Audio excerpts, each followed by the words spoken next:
has always loved bridge, its strategy, its subtleties, and the thrill of a good hand. Timmy's partner, Andrew, also loves bridge. Bartek is a Biltcliffe Coup expert. Bartek's partner, Marjorie, is a patient woman who loves crossword puzzles and controlling the bidding. Andrew told Timmy that Bartek was the Biltcliffe Coup expert and that we should ask Bartek for advice. During the summer vacation, the four of them played bridge together at a seaside cottage.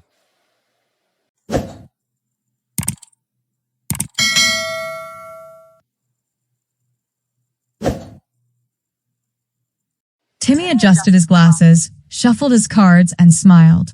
The sun was shining through the windows of the seaside cottage, the kettle was whistling in the kitchen, and best of all, it was bridge time.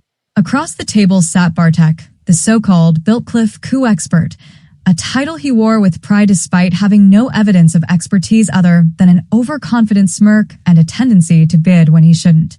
Beside him, Marjorie calmly sipped her tea and worked on a crossword puzzle between hands. She was patient, precise, and had long since accepted that Bartek's strategy could be summed up as, when in doubt, bid something ridiculous. Timmy's partner Andrew, meanwhile, was already muttering under his breath. If Bartek tries one of his famous coup plays today, I'm bringing out the popcorn. The first hand began innocently enough. Timmy picked up a decent, but not spectacular hand. He opened one heart. Andrew raised to 2 hearts. It looked like they were headed for a peaceful part score. Nothing flashy, just solid play. Then Bartek leaned forward dramatically, stared at his cards like he'd discovered the secret to the universe, and said, 2 spades. There was a moment of silence. Timmy blinked. You have spades. I have 4, Bartek said proudly. And 3 clubs. And a dream. Andrew groaned. He's interfering. He's trying to trigger the Biltcliffe coup. Marjorie didn't look up from her crossword. I warned you, dear. You always do this. Suddenly, Timmy felt inspired. If Bartek wanted to mess with them, fine. He pushed the bidding onward. 3 hearts. 4 hearts. Bartek hesitated. Should he double? No, better to let them hang themselves.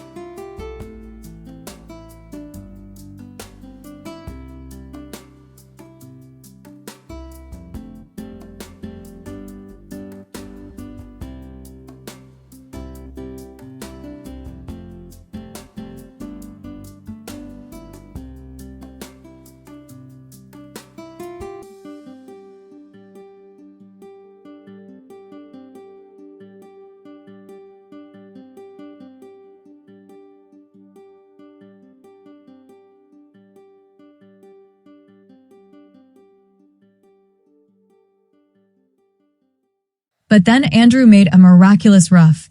Timmy finessed perfectly, and even though Bartek had some high cards, he led the wrong suit and misdefended wildly. They made 4 hearts with 1 overtrick. The score read like a slap in the face. Plus 420 for Timmy and Andrew. Bartek slumped back in his chair. I don't understand. I was trying to help us. Marjorie patted his arm. That's the tragedy of the Biltcliffe coup, darling. You think you're helping, but you're really just handing them the trophy. As they gathered the cards for game 2, Timmy grinned. Thanks, Bartek. I think I'm starting to get the hang of this whole coup thing. Oh no, muttered Andrew. Now he's dangerous.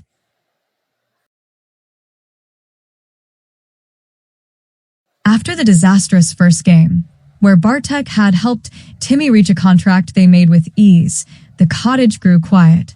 Too quiet. Marjorie sipped her tea and returned to her crossword. She didn't say a word to Bartek. He, in turn, avoided eye contact like he was dodging a rogue spade to the forehead. Andrew leaned toward Timmy and whispered, You think he's learned his lesson? Timmy grinned. Only if we give him another chance to make it worse. And so, With the sea breeze rustling the curtains and the scent of lemon cake lingering in the air, Game 2 began. Timmy picked up his cards and smiled gently, like a man who had just remembered how to win. 1 and T, he announced calmly. Bartek narrowed his eyes. This was dangerous. A balanced opening from Timmy usually meant trouble. And sure enough, Andrew raised them slowly but confidently into 3 and T. Across the table, Bartek stiffened. This is it, he muttered. They're bluffing. They have to be bluffing. Marjorie glanced up from her puzzle. Or, they have exactly what they said they have. No, Bartek said firmly. I'm doubling. He slammed the double card down like a judge's gavel. I call this one the reckoning. Andrew blinked. You doubled us in game? You bet I did, Bartek said smugly. If you go down, it'll be expensive. If you make it, well, that won't happen. Timmy looked at his cards again. Then at Andrew. Then back at Bartek. Oh, this is going to be good, he said.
As the play began, Bartek led a heart.